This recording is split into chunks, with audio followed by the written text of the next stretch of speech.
Salam saudara-saudaraku, kita akan membahas kedalaman firman Tuhan pada Minggu tanggal 13 Mei 2021 pada hari kenaikan Tuhan Yesus Kristus, diambil dari perikop Lukas pasal 24 ayat 44 sampai 53 dengan tema menjadi saksi Kristus. Saya akan bacakan kepada kita perikopnya. Beginilah firman Tuhan dalam ayat 44. Lego do prosautos, he said now unto them. Ia berkata kepada mereka, Hautos ho logo iko, tis the word of me, inilah perkataanku. Hos laleo prosu eti emi sun su, I spoke to you, still being at you, ketika aku masih bersama-sama dengan kamu.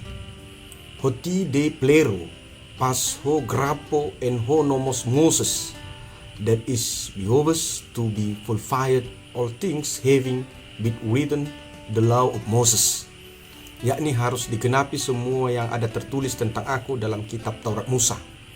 Kai ho prophetes, kai psalmos peri ego, and the prophet and the psalm concerning me, dan kitab nabi-nabi dan kitab Mazmur tentang aku. Ayat 45 dikatakan, Tote dia nogo autosto, then he opened their mind, lalu ia membuka pikiran mereka. Knows hosunemi so grape to understand the scripture, sehingga mereka mengerti kitab suci. Ayat 46 dikatakan, Kai lego autos hoti, and he said to them, katanya kepada mereka, Autos grapo paskoho, das is has been written was suffer, ada tertulis demikian. Christos kai anistemi ek nekros hotritos hemera, Christ and to rise out within whatsoever from the dead the third day. Mesias harus menderita dan bangkit dari antara orang mati pada hari ketiga. Ayat 47 dikatakan, Kai kreso epiho onoma autos metanoia, and to be proclaimed in the name of him repentance, dan lagi dalam namanya berita tentang pertobatan. Es apesis hamartia es pasho etenos, and forgiveness of sin to all nation. Pengampunan dosa harus disampaikan kepada segala bangsa. Erkomai apo Yerusalem, having begun from Jerusalem, dimulai dari Jerusalem. Ayat 48 dikatakan, Suemi martus hautos, you are witness of these things, kamu adalah saksi dari semua ini. Ayat 49 dikatakan, Kai ido ego apostelo, and behold I am sent, dan aku akan mengirimkan kepadamu. Ho epangela ho pater ego episu, the promise of father of me you penew, apa yang dijanjikan Bapakku.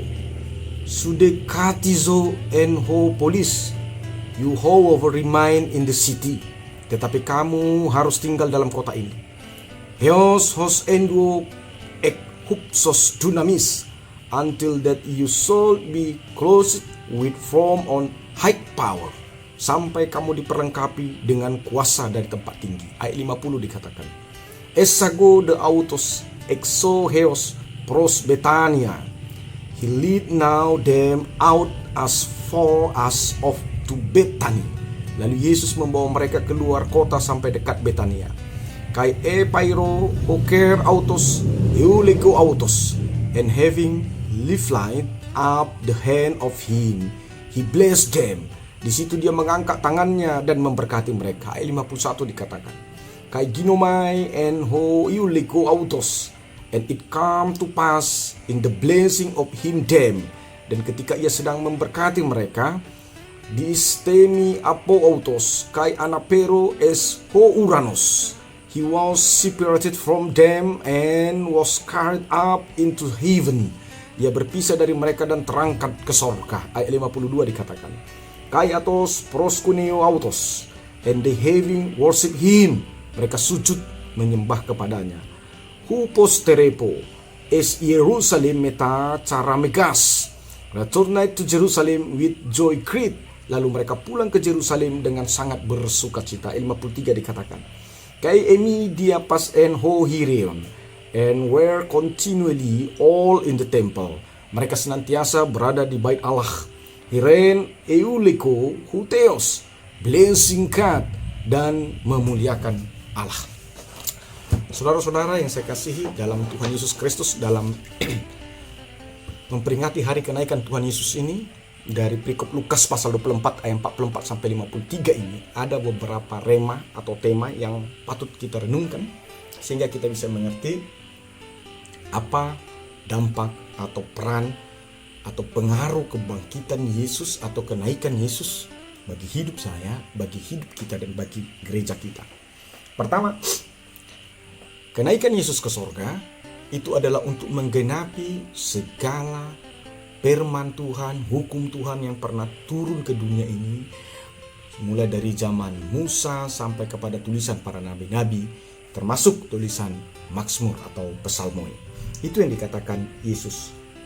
Inilah perkataan yang kukatakan kepadamu ketika aku masih bersama-sama dengan kamu, bahwa harus digenapi semua yang ada tertulis tentang aku dalam kitab Taurat Musa dan kitab nabi-nabi dan kitab Mazmur.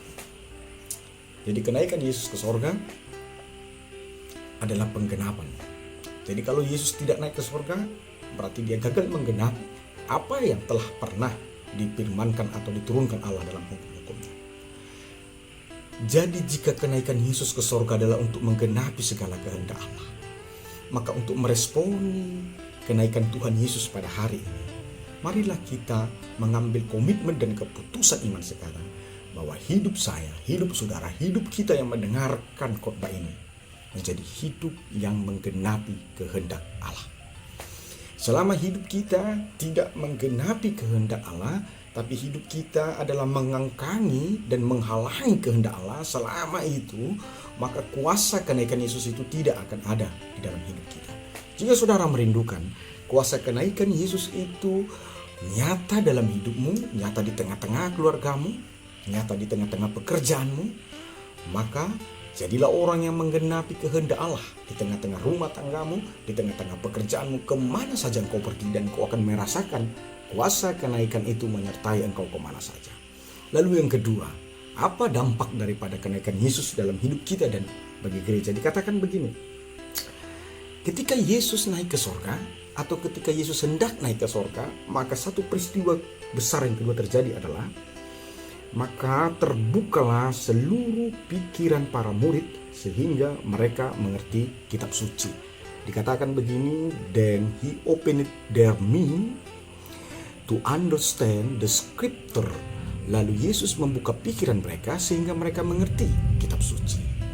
Saudara-saudara, apabila kita tidak percaya pada kenaikan Yesus, maka kita tidak akan bisa mengerti apa keinginan Tuhan dari kitab suci, dari Alkitab yang kita baca. Karena itu, kitab suci atau Alkitab bukanlah produk akal. Tidak ada jaminan bahwa orang yang bertitel tinggi, bahkan profesor sekalipun, akan mengerti atau bisa mengangkat makna atau mencari kehendak Allah dalam tulisan-tulisan Alkitab itu. Tetapi setiap orang, siapa saja dia, yang percaya pada kuasa Yesus, percaya pada kenaikan Yesus, maka serta-merta Jesus opened the mind, Yesus membuka pikirannya sehingga dia mengerti skriptur, kitab suci. Jika saudara berkata, saya ini emang gak tamat sekolah, saya ini gak punya titel, saya ini begini, itu tidak persoalan bagi Allah. Persoalannya adalah, apakah kau percaya pada Yesus? Apakah kau membuka hatimu kepada Yesus? Maka jika kau percaya dan kau menerima kenaikan Yesus, maka Allah akan melakukan urusannya denganmu. Dia akan membuka, open it your mind. Saudara-saudara membutuhkan Yesus agar saudara-saudara mengerti isi kitab suci ini. Segala persoalanmu, jawabannya ada pada kitab suci ini. Persoalannya, tanpa Yesus engkau tidak akan menemukan apa jawabannya. Saudara butuh Yesus untuk percaya ini. Jadi sekalipun saudara sekolah tinggi, saudara sampai pada profesor teologi sekalipun, jika imanmu itu tipis terhadap Yesus, Engkau hanya akan menemukan persoalan historinya dalam teks ini. Engkau hanya menemukan persoalan kritiknya dalam teks ini. Engkau hanya menemukan hal-hal yang material dalam teks ini. Tapi engkau tidak mendapatkan kehendak Allah dalam teks ini. Engkau tidak mendapatkan jawaban atas persoalan hidupmu dalam teks ini. Kamu membutuhkan Yesus, saya membutuhkan Yesus, mereka membutuhkan Yesus, dunia ini membutuhkan Yesus. Agar kita bisa mengerti apa keinginan Tuhan dari kitab suci ini, dan kita bisa mengerti apa jawaban Tuhan atas persoalan kita melalui kitab suci ini. Dan yang berikutnya, setelah saudara percaya pada kuasa Yesus, lalu saudara mau menggenapi apa kehendak Allah, dan setelah Allah telah membukakan pikiran saudara untuk mengerti kitab suci, karena saudara percaya pada Yesus, maka Yesus memberikan satu pesan, satu tugas kepada kita. Dikatakannya, kamu adalah saksi dari semua itu. Dalam ayat 48 dikatakan begini, you are the witness of these things.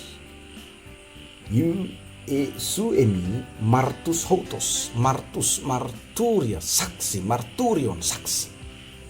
Witness, kita adalah saksi. Jadi saudara, mengapa Allah harus membuka pikiran kita tentang kitab suci? Mengapa Allah memberikan kekuatan supaya kita menggenapi kehendak Tuhan? Mengapa Allah mencurahkan rohnya kepada kita? Supaya kita mampu menjadi witness, menjadi marturion, menjadi saksi.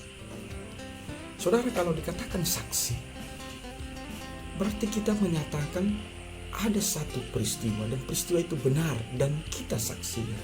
Saksi adalah membenarkan satu peristiwa atau menyalahkan satu peristiwa. Saya mau katakan sama saudara, dalam abad milenial ini, iblis sedang bekerja dengan kerasnya dengan memakai banyak orang untuk mengingkari kebenaran bahwa Yesus adalah Tuhan. Saat ini panggilan menjadi marturion, saat ini panggilan menjadi witness, saat ini menjadi panggilan menjadi saksi sangat dibutuhkan. Apakah engkau akan tetap melipat tangan, duduk manis, ketika telingamu mendengar begitu bisingnya orang yang merendahkan ketuhanan Yesus? Apa engkau masih bisa tidur nyenyak, makan enak tambah-tambah? Dengar suara batinmu, dengar panggilan imanmu. Yesus memanggil engkau untuk menjadi marturion, menjadi witness, menjadi saksi di tengah-tengah dunia ini bahwa Yesus Tuhan. Bagaimana caranya bersaksi? Bersaksi, saudara, tidak harus muluk-muluk. Bersaksi adalah bagaimana engkau mempertontonkan bahwa hidupmu adalah hidup yang percaya kepada Yesus. Sehingga orang yang melihat hidupmu dan yang merasakan hidupmu menjadi tertarik. Dan akhirnya melalui hidupmu yang baik itu mereka percaya bahwa Yesus adalah Tuhan. Saudara tidak perlu bawa pedang dan meletakkan parang ke leher orang dan berkata kau harus percaya pada Yesus. Tidak. Saudara tidak perlu bawa pistol dan saudara letakkan ke kepalanya yang berkata kau harus percaya pada Yesus. Tidak.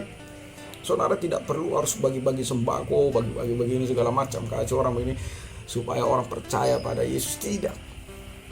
Tapi bersaksi, marturion, witness yang diinginkan perikop ini adalah melalui hidupmu yang baik, melalui perkataanmu yang baik, melalui isi pikiranmu yang baik, melalui empatimu kepada semua orang, sehingga mereka melihat engkau adalah Yesus, presentasi Yesus. Mereka merasakan Yesus melalui kehadiranmu. Bukankah gereja adalah gambaran Yesus? Bukankah orang-orang percaya adalah wakil Yesus? Itulah witness, itulah marturion, menjadi saksi Kristus. Bukan berarti kau harus pergi ke pasar, buka Bibel dan kau menjerit-jerit begini. Apa artinya semua itu jika hidupmu bobrok? Melalui hidupmu yang bersih itulah, melalui hidupmu yang penuh kasih itulah, maka orang melihat dan merasakan bahwa Yesus ada melalui engkau. Karena engkau adalah hamba Yesus. Engkau adalah anak-anak Tuhan. Engkau adalah tubuh Kristus karena engkau adalah gerejanya. Nah, Persoalan kebangkitan, persoalan kenaikan Yesus, ini bukan persoalan kebetulan, ini persoalan nubuatan, ini persoalan yang sudah dinubuatkan sejak dahulu kala, dan Yesus yang mewujud nyatakan nubuatan itu. Itu kenapa dikatakan di dalam ayat 46 dikatakan, katanya kepada mereka, ada tertulis demikian, Mesias harus menderita dan bangkit dari antara orang mati pada hari yang ketiga. Saya ulangi sekali lagi, katanya kepada mereka, ada tertulis demikian, Mesias harus menderita dan bangkit dari antara orang mati pada hari yang ketiga. Banyak orang bilang begini, kalau Yesus Tuhan, masa Yesus mati? Memang Tuhan bisa mati? Tuhan gak bisa mati, bro. Dan memang Tuhan gak akan mungkin mati. Lalu kenapa Yesus mati? Nah, Alkitab bicara Yesus itu adalah 100% manusia dan 100% Allah. Yang mati itu kemanusiaan Yesus itu. Ketuhanannya gak bisa mati. Lalu ketuhanannya membangkitkan kemanusiaannya pada hari yang ketiga. Dan mengapa Yesus harus mati? Karena memang itu cara yang sudah ditetapkan Allah sejak dahulu kala, Mesias harus mati. Kenapa? Karena memang kematian adalah cara untuk penebusan dosa. Itu mengapa sejak dalam perjanjian lama, sejak dahulu kala pada zaman nabi-nabi, kalau orang Israel berdosa, maka ganti dosa mereka, penebusan dosa mereka adalah nyawa, yaitu darah. Harus ada yang mati. Karena dosa adalah maut. Masalahnya, kalau masih darah hewan yang menjadi pengampunan dosa, itu akan terus berulang-ulang. Allah mengkehendaki adalah satu pengampunan, ada satu pengampunan yang lebih sempurna dan totality. Dan itu adalah darah Yesus. Jadi darah Yesus itu jauh lebih berkuasa dari amal pahalamu. Jadi saudara jangan keliru dan sesat berpikir, bagaimana mungkin perbuatan baik manusia yang berdosa bisa menghapus dosanya? Ada nggak perbuatan baik yang sempurna yang keluar dari orang yang tidak sempurna? Apakah orang berdosa sempurna? Tidak. Hanya orang sempurna yang bisa memperbaiki orang yang tidak sempurna. Hanya orang yang tidak berdosa yang bisa mengampuni orang yang berdosa. Bagaimana mungkin yang berdosa bisa mengampuni yang berdosa? Mau saya jual pun tubuh saya untuk nolong orang, itu tidak akan cukup untuk menebus dosa saya. Mau saya jual pun seluruh harta saya, mau saya jual pun seluruh apa yang ada pada saya, itu tidak akan bisa menebus dosa saya. Karena dosa manusia sudah terlalu banyak menimbun-nimbun. Saya membutuhkan satu pribadi yang bisa melakukan itu, dan Allah telah menyediakannya. His name Jesus. Karena hanya Yesus yang diberitakan oleh kitab suci tanpa dosa. Hanya Yesus yang diberitakan kitab suci yang kudus yang datang dari Allah. Hanya Yesus yang diberitakan kitab suci Logos yang menjadi manusia, firman Allah yang menjadi manusia. Saya membutuhkan Yesus. Kamu membutuhkan Yesus. Mereka membutuhkan Yesus. Dunia membutuhkan Yesus. Untuk apa? Untuk pengampunan dosa. Karena itu saudara-saudaraku, sahabat-sahabatku, mari renungkan kembali teks ini dengan seksama. Yesus mati bukan karena menunjukkan dia tidak berdaya dan tidak berkuasa, dan bukan Allah yang mati, tapi kemanusiaan yang mati. Karena melalui kematian ia membayar, menebus dosa-dosa kita. Karena sudah ditetapkan Allah sejak dahulu kala, upah dosa adalah maut. Dan Allah telah menyediakan itu. Apakah engkau percaya akan itu? Saudara-saudaraku, sahabat-sahabat Allah yang dikasihi, dalam perikop ini Tuhan Yesus bilang begini. Sebelum ayat yang ke-49, sebelum aku mengirimkan kepadamu apa yang dijanjikan oleh Bapakku, kamu tinggal dulu di kota ini, di Betania maksudnya, dan di Yerusalem, sampai engkau memperoleh kuasa dari tempat yang maha tinggi. Apa itu? Itu Roh Kudus. Saudara-saudaraku yang saya kasih dalam Kristus Yesus Tuhan kita, artinya pekerjaan memberitakan Injil, pekerjaan menyampaikan kebenaran Tuhan, pekerjaan menjadi saksi-saksi Kristus, itu bukan pekerjaan gampangan. Itu bukan pekerjaan asalan. Jika saudara ceroboh, misalnya saudara ingin menyampaikan kebenaran Kristus, tapi saudara belum mengakui dosa yang ada dalam saudara, saudara belum membersihkan diri saudara, hati-hati, biasanya engkau akan menjadi celaka karena itu.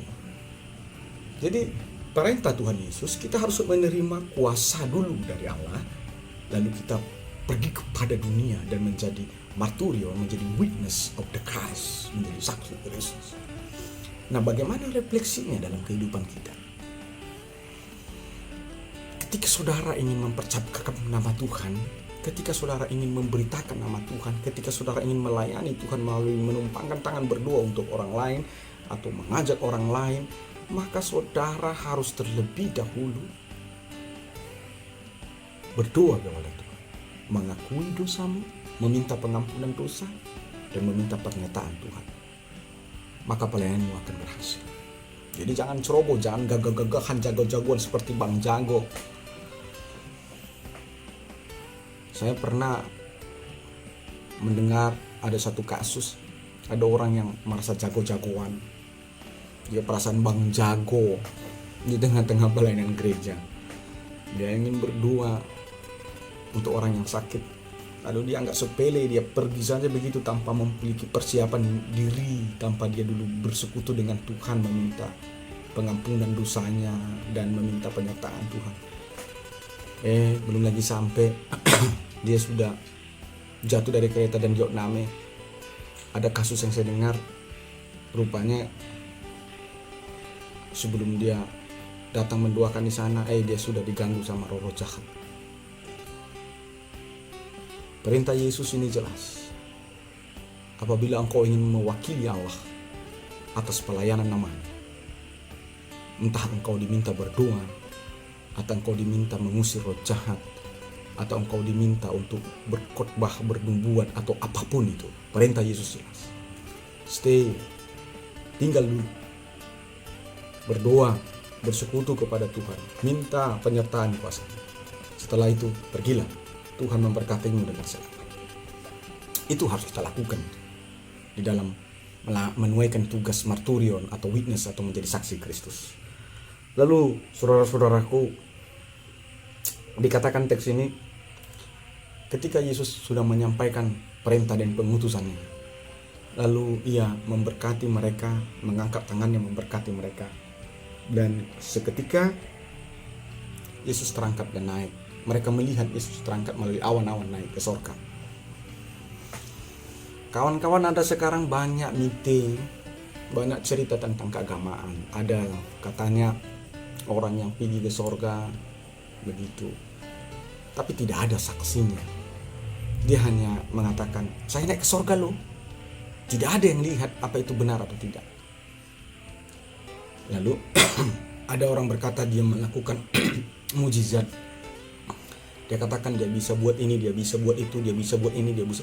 Tapi tidak ada saksinya, hanya omongannya belaka. Apa saudara percaya? Tapi kenaikan Yesus ke sorga, nah ini bukan mite, ini bukan mitos.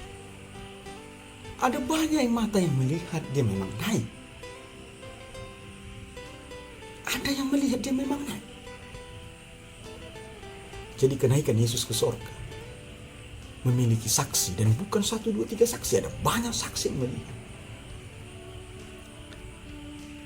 Mintalah kepada Tuhan agar akal budimu dicerahkan Roh Kudus,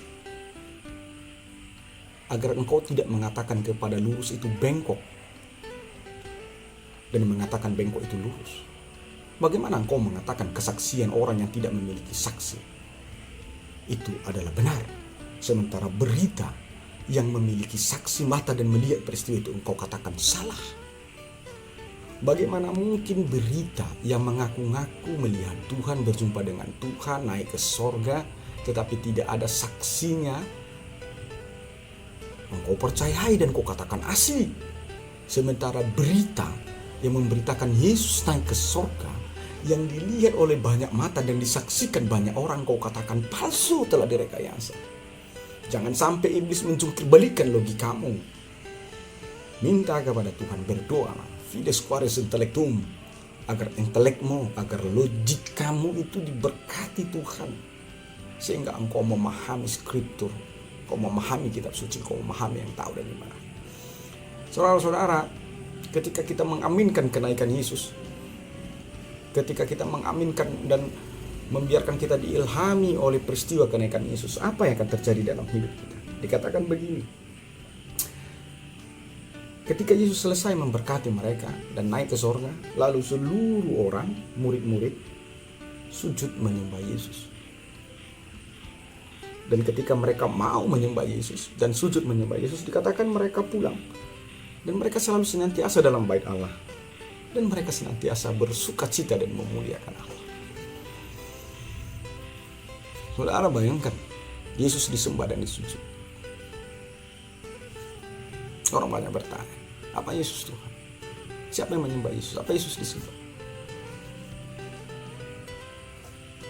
Di dalam Alkitab memang tidak ada pernah dicatat Yesus berkata, sembahlah aku, akulah Tuhan. Tidak ada. Dan Yesus tidak pernah berkata meminta supaya dia disembah. Tidak ada memang detail redaksi seperti itu. Tetapi di Alkitab dicatat ada banyak orang yang menyembah Yesus tanpa harus dimintanya. Coba pakai logikamu. Menurutmu mana yang lebih benar dan lebih baik? Kau minta-minta disembah orang. Sembah aku. Kalau enggak aku bunuh kau, ku ajab kau dan segala macam. Atau engkau tidak menyembah, tidak minta orang untuk menyembahmu, tetapi karena ada kuasa yang keluar dari dirimu, akhirnya tanpa kau minta orang sujud menyembah. Ketika Yesus lahir di Bethlehem, di kandang domba, tanpa diminta siapapun, orang-orang Majus itu, orang-orang pintar yang dari timur itu, orang-orang yang bangsawan yang dari timur itu, yang dikenal sebagai orang kaya, keturunan raja dan para pemikir dan filosofi, ahli perbintangan, ketika melihat Yesus, mereka sujud menyembah Yesus. Orang buta yang sujud menyembah Yesus karena dia percaya Yesus bisa menyembuhkannya. Orang tuli sujud menyembah Yesus karena dia percaya Yesus bisa menyembuhkannya.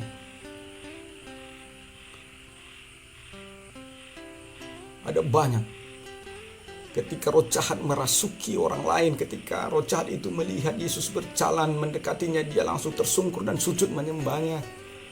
Hingga pada kenaikannya, orang sujud menyembahnya. Dan itulah bukti ketuhanannya yang tidak bisa dinafikan, sekalipun wujudnya adalah manusia. Siapa yang mau menyembah Yesus, maka secara otomatis mereka akan mencintai bait Allah dan hidup mereka akan bersuka cita. Jika saudara bertanya, kenapa hidupku tidak bisa bersuka cita ya? Alkitab jelas jawab, saudara gak mau sujud menyembah Tuhan. Kenapa aku malas ke gereja ya? Aku udah mau dipaksa-paksa, udah dibeli pun sepatu baru, tak malas ke gereja. Ada dimasakan enak sama istri atau sama suami, dibelikan pakaian, nggak malas juga gereja. Sampai dikasih durung-durung, dijanji-janjikan jalan-jalan juga malas gereja. Kenapa ya? Jelas saudara nggak mau cinta Yesus, saudara nggak mau menyembah Yesus. Karena ketika engkau mau menyembah Yesus, secara otomatis Roh Kudus turun kepadamu. Dan engkau akan sangat menginginkan selalu dalam baitnya. Sama seperti ini, kalau saudara cinta sama orang, saudara suka, misalnya seorang laki-laki suka sama seorang perempuan, kalau dia lewat naik kereta, hanya lihat rumahnya dari jauh, dia sudah senyum-senyum, dia sudah senang sekali. Dan dia ingin selalu ada di rumah itu. Begitulah kalau kau mencintai Yesus.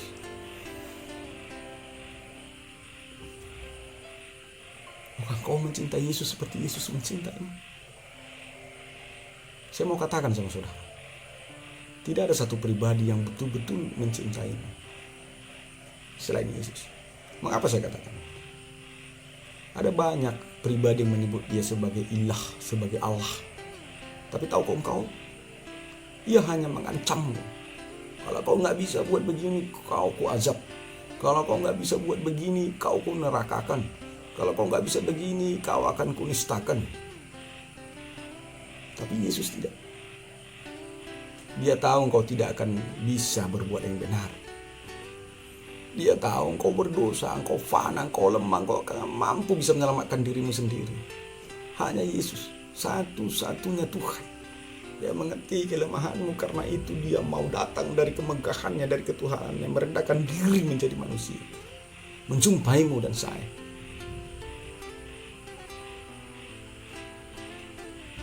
Yesus adalah Tuhan yang tidak lipat tangan, geleng-geleng kepala melihat kelemahan manusia dan berkata, kalau enggak kau wajib dong, enggak begitu.